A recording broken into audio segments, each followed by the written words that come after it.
अंधेर का राज। एक छोटी सी गांव के किनारे एक पुरानी हवेली थी जो काफी सालों से खाली थी।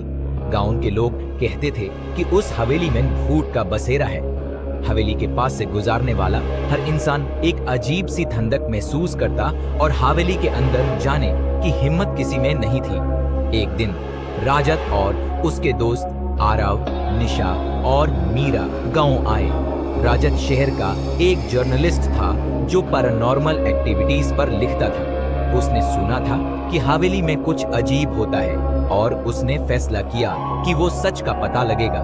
हवेली का सफार चंदनी रात थी। हवेली का मकान अंधेरे में डूबा हुआ था। चार लोग फ्लैशलाइट और कैमरा के साथ हवेली के अंदर घुसे।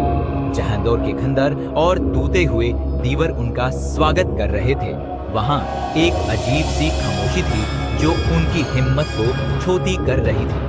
जब उन्होंने अंदर कदम रखा, एक तेज हवा का झोंका आया और दरवाजा जोर से बंद हो गया। मीरा ने डर के मारे राजत का हाथ जोर से पकड़ लिया।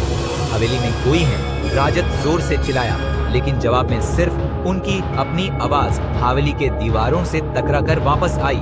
अजीब आवाज, जैसे जैसे वो हवेली के अंदर बढ़ रहे थे, उन्होंने देखा कि एक पुरानी पेंटिंग की आंखें उन्हें देख रही हैं। आरव ने हांसी में उड़ाने के लिए पेंटिंग के पास कैमरा ले जाया, लेकिन जैसे ही उसने पेंटिंग के करीब फ्लैशलाइट मारी, पेंटिंग के पीछे से एक औरत के चिल्लाने की आवाज आई। ये क्या था? आरव ने घबराकर पूछा।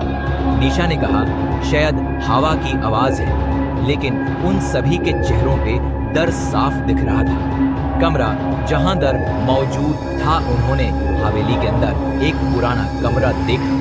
कमरा अंदर से बंद था, लेकिन अंदर से कुछ गिरने की आवाज आ रही थी। राजत ने दरवाजा ढकेल कर खोला। अंदर का नजारा देखकर सबके चेहरे साड़ पड़ गए।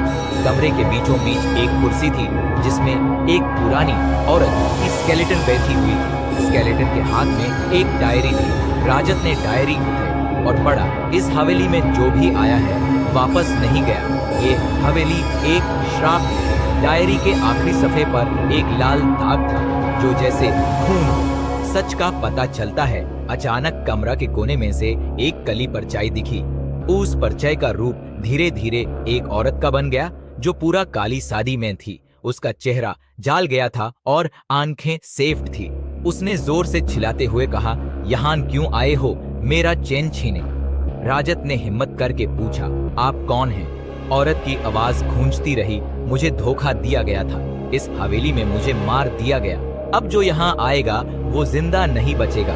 भूल जो महंगी पड़ी सभी भागने लगे, लेकिन जैसे ही उन्होंने हवेली के दरवाजे तक पहुंचने की कोशिश की, दरवाजा अपने आप बंद हो गया। दीवारें हिलने लगी और हवेली एक भंवर में बदलने लगी। एक एक करके राजत के दोस्तों को हवेली के कोने में घसीट लिया गया। सिर्फ राजत बचा था।